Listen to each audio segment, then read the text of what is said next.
संत जिन्होंने आज के इस खोए हुए समाज को सतगुरु महाराज का नाम याद कराया।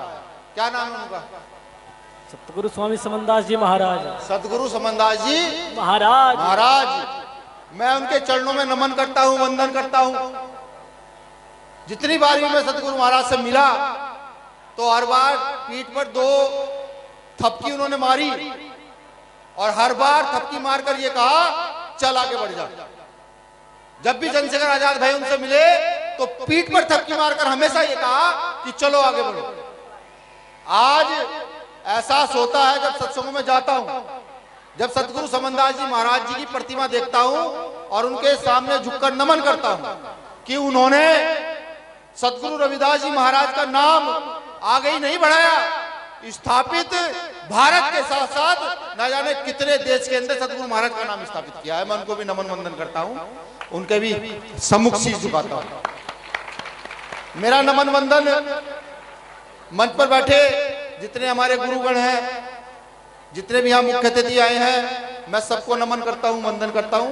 और आपसे अपने लिए, अपने से मतलब है कि जो मेरी टीम है, जो बाबा साहब अम्बेडकर सतगुरु रविदास जी महाराज का हम काम कर रहे हैं, उनके लिए आशीर्वाद भी चाहूंगा कि ये टीम सतगुरु महाराज का नाम लेकर पूरी ईमानदारी से गुरु महाराज के मिशन को आगे लगातार बढ़ाती रहे। इस बीच यहाँ तमाम जो साथी मुझे सुन रहे हैं उनसे भी मैं माफी चाहूंगा, क्योंकि सब जानते हैं भीम आर्मी संगठन के लोग थोड़े से कड़वे हैं, सच्चाई बयां करते हैं और सच बोलना भी चाहिए। सतगुरु महाराज ने यही बताया। सतगुरु महाराज ने कहा था ना कि चाहूंगा सर आज में मिले सबन कौन, छोट बड़े सब संग बसे रहदास रहे पर सर।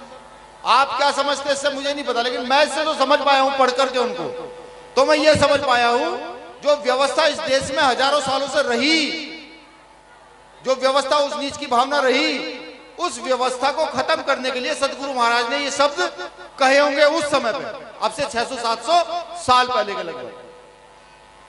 अब मैंने क्योंकि पहले ही माफी मांग ली कि भाई कुछ गलत भी कह सकता हूं और कहने का मेरा औचित्य होना भी चाहिए, क्योंकि समाज में कार्यकर्ता बन के आपके बीच में हूं। देखिए, सत्संग के अंदर अगर हम व्यवस्था को सुचारू रूप से ना स्थापित कर पाए, हमसे मतलब क्या है? हमसे मतलब क्या है? जो सतगुरु महाराज में आस्था रखते हैं, विश्वास रखते हैं, जो ये समझते हैं कि सतगुरु महाराज ने यहाँ जन्म लेकर के ना जाने कितने लाखों करोड़ों युवाओं को, पुरुषों को, एक पूरे समाज को बदलने का काम किया। उस समाज को सतगुरु महाराज के सत्संग में आकर व्यवस्था का ध्यान रखना चाहिए या नहीं रखना चाहिए? हाथ उठाकर बताएं। जिनको लगता है रखना चाहिए वो हाथ उठाएं, जिनको लगता है नहीं रखना चाहिए वो ऐसे करके हाथ हिला दें, मेरी समझ आ जाएगा। तो मेरा निवेदन है सब लोग व्यवस्था बनाएं और सब लोग बैठ जाएं। जो साथी महिलाओं के पीछे खड़े वो भी इधर आके पुरुषों में बैठने का काम करें। 2 मिनट में व्यवस्था बना लें। मुझे पूरी उम्मीद है कि सब साथी व्यवस्था बनाएंगे। बैठ जाए सब लोग, खासतौर से युवा।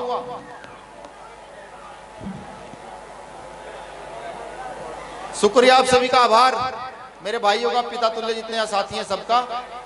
और मेरी बहनों से भी अब निवेदन है, जो बहनें बात कर रही हैं, मुझे 5 या 7 मिनट का समय का आदेश हुआ है कि इतने समय मुझे बोलना है, तो मेरी बहनों से भी मुझे पूरी उम्मीद है कि वो गौर से सुनेंगी, क्योंकि सत्संग का नाम मतलब ही सत्य का संग है। सत्य का संग समझते हैं? सच के साथ चलना, वो ही सत्संग है। सतगुरु महाराज ने एक बात और कही थी, अगर आप चुप होकर सुनेंगे तो मैं सुनाऊं। कितनी बहनें सुनना चाहती है? चुप होकर हाथ खड़ी करके बताएं। अच्छा, इधर वाली बहनें नहीं सुनना चाहती सतगुरु महाराज की बात? ठीक, शुक्रिया, आभार। सतगुरु महाराज ने कहा था कि शरण ना पूजियो ब्राह्मण के जो हो गुणहीन। फिर दोबारा समझे, शरण ना पूजियो ब्राह्मण के जो हो गुणहीन, शरण पूजियो चंडाल के जो हो गुण प्रवीण। इसका सीधा सीधा सिर्फ एक मतलब गुरु महाराज ने हमें बताया। वो मतलब ये है कि भारत के अंदर या पूरे विश्व के अंदर सिर्फ एक ही जाति है, उस जाति का नाम मानव है और कोई जाति नहीं है। यहाँ पर कर्म पर आधारित समाज की स्थापना सतगुरु महाराज करना चाहते थे कि आपका कर्म कैसा है। अगर आपका कर्म अच्छा है तो आप अच्छे संगत की ओर बढ़ेंगे, और आपके अगर कर्म गलत है तो आप गलत संगत की ओर बढ़ेंगे। ये मैं सतगुरु महाराज के दोहे से मैं उसका ये मतलब निकालता हूं कि यहां पर जाति विहीन समाज की स्थापना करके कर्म पर आधारित समाज को स्थापित किया जाए। लेकिन क्या है, जब सतगुरु महाराज थे और आज तक इस देश में जाति वर्ण व्यवस्था जिसने हमेशा हमें तोड़ कर रखा है। जानते हैं सतगुरु महाराज का जन्म हुआ था काशी में, बनारस के अंदर, सब जानते हैं। क्या उस क्षेत्र का नाम सतगुरु महाराज के नाम से होना चाहिए? नहीं होना चाहिए। अपने दिल पर हाथ डालकर बताएं, यहां पर देख गुरु महाराज को मानने वाला बनारस में जब भारत के सबसे बड़े संत का जन्म हुआ, जिसको सिर्फ संत शिरोमणि की उपाधि अगर किसी को दी गई तो सतगुरु महाराज को दी गई। क्या उस बनारस का नाम सतगुरु महाराज के नाम से होना चाहिए था? नहीं होना चाहिए था। होना चाहिए था ना, लेकिन नहीं हुआ। अब मैं कारण पर प्रकाश डालूंगा तो आप ये कहेंगे भाई भीम आर्मी के लोग पता नहीं कैसी बात करते हैं, तो कारण पर प्रकाश नहीं डालूंगा। मेरा सिर्फ इतना मानना है कि जिस संगठन की बात सतगुरु महाराज करते थे, जिस संगठन की बात डॉक्टर बाबा साहब अंबेडकर करके गए, जिस संगठन में बात नहीं काम करके गए मान्यवर साहब काशीराम, कहीं ना कहीं हम कमजोर पड़े हुए लोग, कमजोर पड़े। देखिए दिल्ली का प्रकरण याद है, यहाँ जितने सब संत महापुरुष बैठे हैं सबको दिल्ली का प्रकरण याद होगा। उनमें से एक व्यक्ति चंद्रशेखर भाई के साथ जो 96 लोग थे ना, एक व्यक्ति मैं भी था जो पूरी रात पीटा भी गया था और जेल भी रहे थे 2 महीने, मैं भी उनमें से एक था। प्रशासन के लोग ये कहते थे जब डंडा मारते थे बनाओगे गुरु घर, हम कहते थे चीख कर भाई बनाएंगे। वो हमारे आदर्श हैं, गुरु महाराज हमारे पिता से भी बढ़कर हैं। अगर कुछ है हमारे पास तो सतगुरु महाराज का नाम है। वो लड़ाई जीती, मजबूती से जीती। लेकिन एक चीज में प्रकाश डालूंगा, सतगुरु महाराज अपने आप में एक ब्रांड है पूरे विश्व के अंदर। जब कहीं सतगुरु महाराज का नाम कोई विरोधी भी लेता है ना, तो सह सम्मान कहता है संत शिरोमणि सतगुरु रविदास जी महाराज। विरोधी भी अगर देता है वो इसलिए नहीं कहते कि वो सिर्फ गुरु है, नहीं, वो इसलिए कहते हैं कि उन्होंने ऐसी दीक्षा शिक्षा हम लोगों को दी कि आज मुझ जैसा व्यक्ति जिसको शायद बोलने का भी अधिकार ना हो, तो सतगुरु महाराज की व्यवस्था पर चलकर बोलने का अधिकार मिल गया है। एक चीज बहुत प्रकाश डालूंगा, मेरा मानना है ये, मैं गुरु महाराज में आस्था रखता हूं आप ही की तरह। मेरा ये मानना है कि वो जो दिल्ली में घटना घटित हुई थी वो इत्तेफाक नहीं थी, वो इत्तेफाक नहीं थी।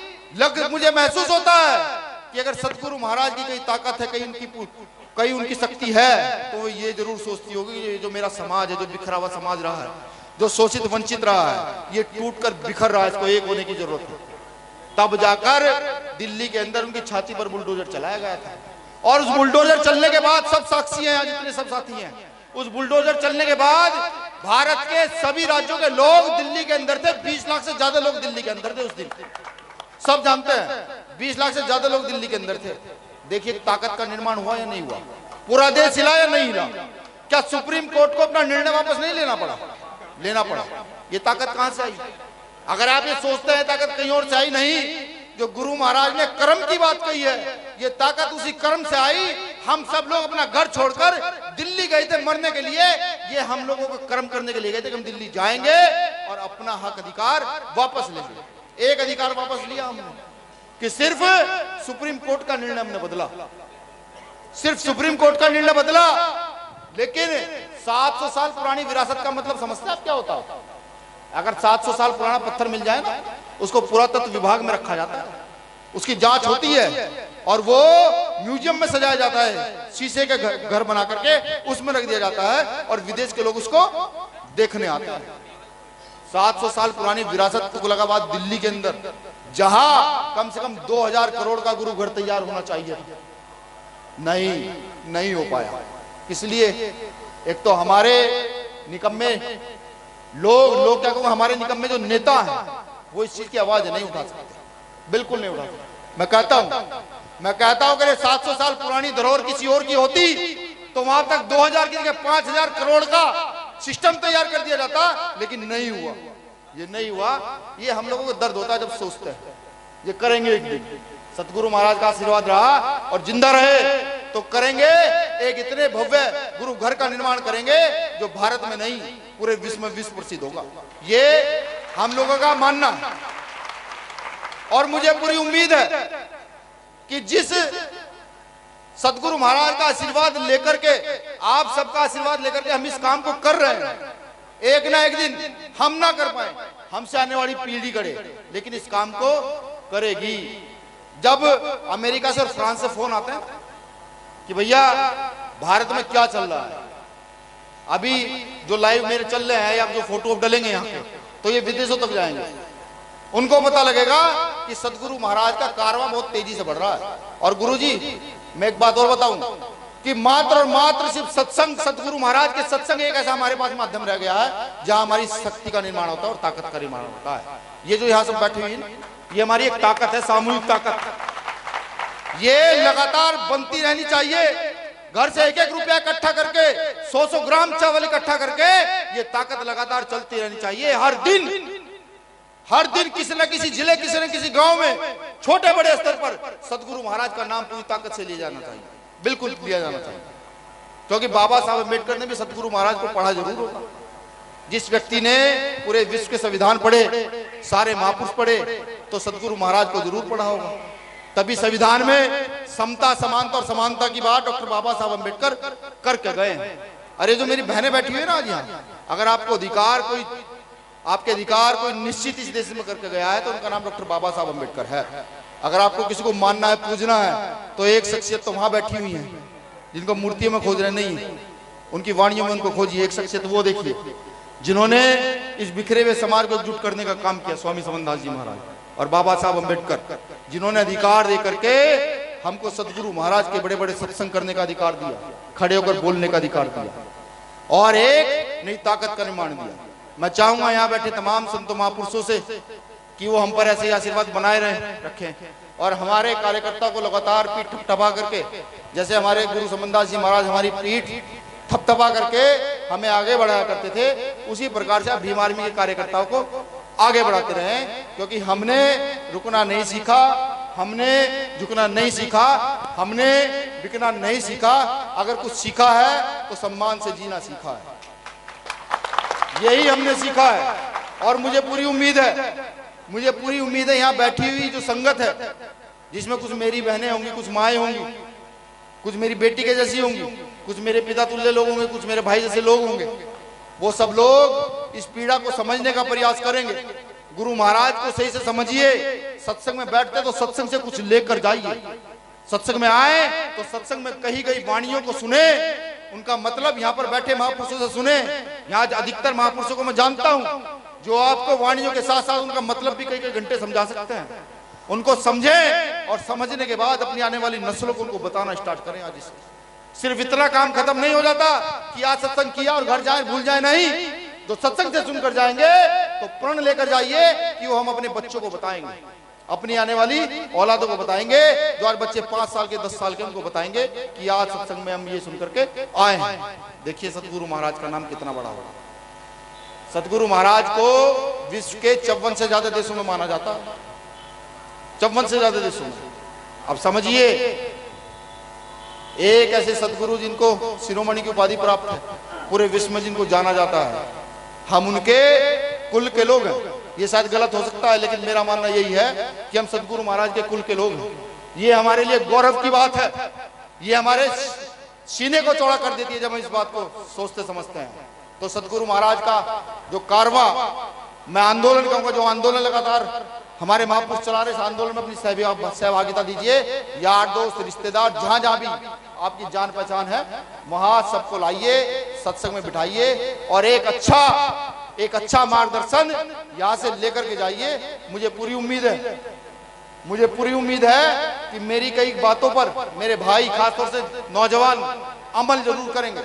सिर्फ मैं अपने नौजवानों से एक अपील और करूंगा, किसी भी सत्संग में जाता हूं तो कहता हूं कि बाबा साहब अम्बेडकर का अनुयायी हो, सतगुरु महाराज का अनुयायी हो, बहुजन आंदोलन का सिपाही हो, वो जब कहीं ये देखे कि कोई गुरु महाराज का सत्संग चल रहा है या किसी बहुजन महापुरुष के विषय में कहीं बताया जा रहा है, तो युवा का ये फर्ज है वो खुद वहां जाकर जाए और व्यवस्था में लगे।